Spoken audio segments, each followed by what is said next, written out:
Back in the early console days, the same game could play differently from system to system. Case in point, Ys 3 for the Genesis and the Super Nintendo. Well, the Genesis starts off with no animated cutscenes, so already I'm a little annoyed. What's interesting about the cutscenes is how they tell the same story as the Super Nintendo version, only without the intensity. For example, watch this approach of the animal.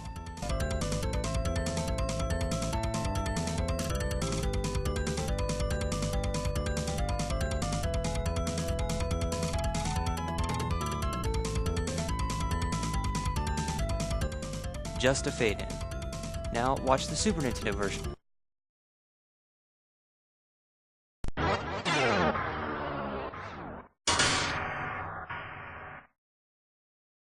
Much cooler, isn't it?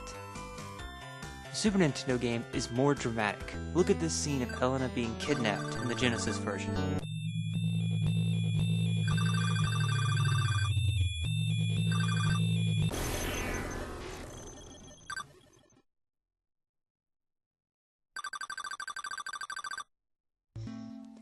Now watch and listen to the Super Nintendo version.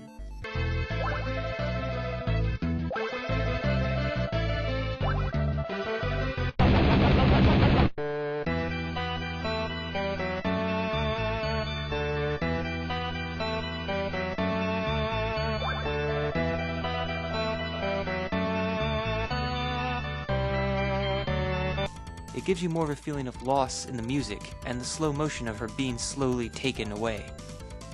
Also, the Genesis version introduced Doggy's friend with a scene, which was missing from the Super Nintendo.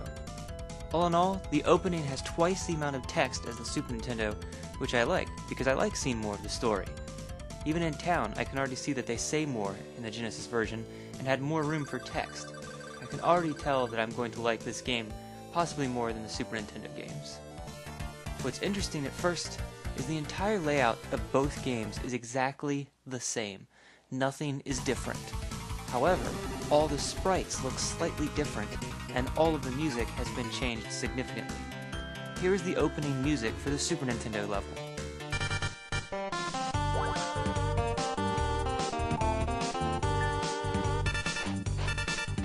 Now, here is the Genesis version.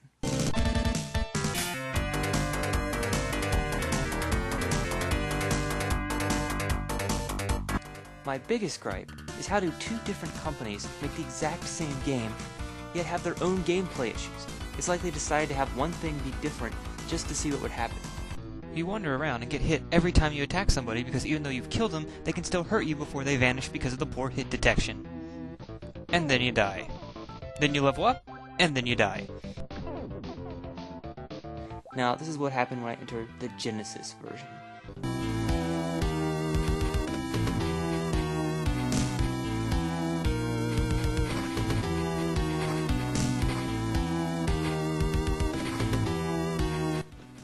I don't have to level up more than twice. I can kill every enemy in one shot without them touching me first before I kill them. Then there's the bosses. One touch, dead. One touch over here, dead. But now watch this when I hit the dragon boss in the Genesis version.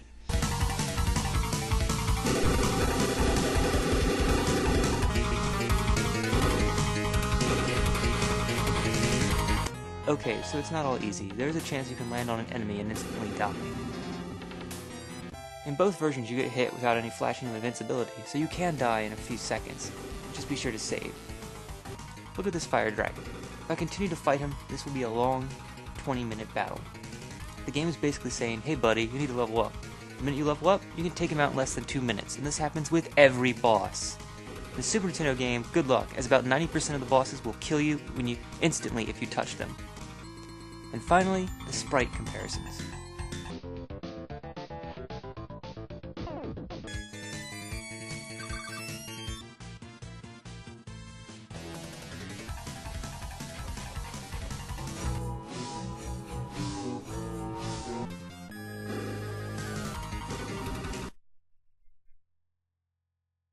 Well, that's about it. The Genesis is much more easier and a lot more fun than the Super Nintendo version. Let's end on the bad grammatical errors. Instead of eating herbs, how about eating some arbs to hear yourself?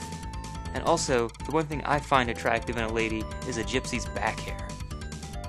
If you saw my previous episodes, you'll know that the cross was removed in the American version. In the Genesis version, it's still here.